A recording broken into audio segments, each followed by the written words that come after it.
Babbity, Rabbity, and her cackling stump. A long time ago in the far-off land there lived a foolish king who decided that he alone should have the power of magic. He therefore commanded the head of his army to form a brigade of witch hunters and issued them with a pack of ferocious black hounds. At the same time the king caused proclamations to be read in every village and town across his land. Wanted by the king, an instructor on magic. No true witch or wizard dared volunteer for the post, for they were all in hiding from the brigade of witch hunters. However, a cunning charlatan with no magical power saw a chance of enriching himself, and arrived at the palace, claiming to be a wizard of enormous skill. The charlatan performed a few simple tricks which convinced the foolish king of his magical powers, and was immediately appointed Grand Sorcerer-in-Chief, the king's private magic master. The charlatan bade the king give him a large sack of gold, so that he might purchase wands and other magical necessities. He also requested several large rubies to be used in the casting of curative charms, and a silver chalice or two for the storing and managing of potions. All these things the foolish king supplied. The charlatan stowed the treasure safely in his own house and returned to the palace grounds. He did not know that he was being watched by an old woman who lived in a hovel on the edge of the grounds. Her name was Babbity, and she was the washerwoman who kept the palace linen soft, fragrant, and white. Peeping from behind her drying sheets, Babbity saw the charlatan snap 2 twigs from one of the king's trees and disappear into the palace. The charlatan gave one of the twigs to the king and assured him that it was a wand of tremendous power. "It will only work, however," said the charlatan, "when you are worthy of it." Every morning the charlatan and the foolish king walked out into the palace grounds, where they waved their wands and shouted nonsense at the sky. The charlatan was careful to perform more tricks, so that the king remained convinced of his grand sorcerer's skill, and of the power of the wands that had cost so much gold. One morning, as the charlatan and the foolish king were twirling their tricks and hopping in circles and chanting meaningless rhymes, a loud cackling reached the king's ears. Babbity, the washerwoman, was watching the king and the charlatan from the window of a tiny cottage, and was laughing so hard she soon sank out of sight, too weak to stand.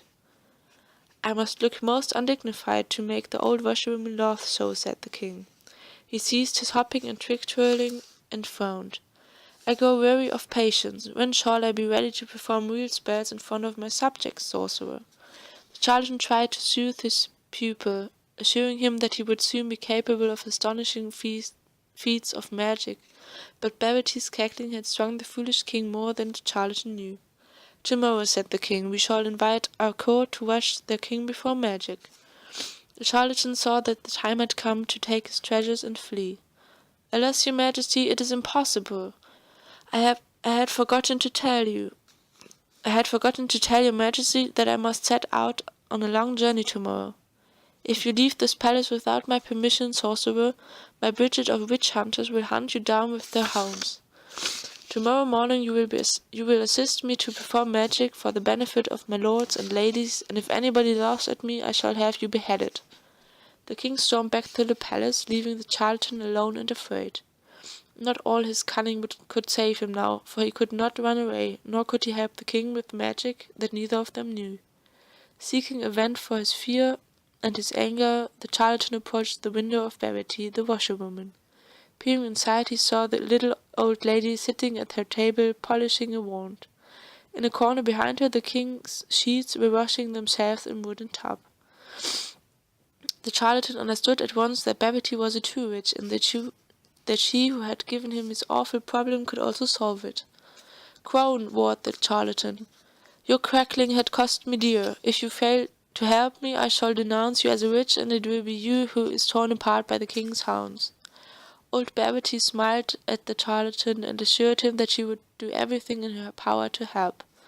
The charlatan instructed her to conceal herself inside a bush while the king gave his magical display, and to perform the king's spells for him, without his knowledge.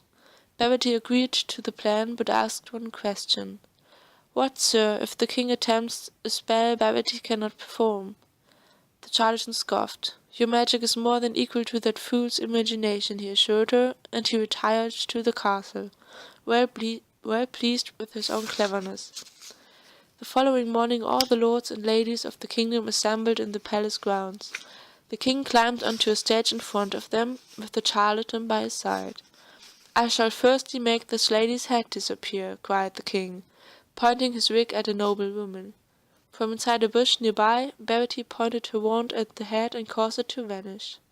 Great was the astonishment and admiration of the crowd, and loud their applause for the jubilant king. "Next, I shall make that horse fly," cried the king, pointing his trick at his own seat.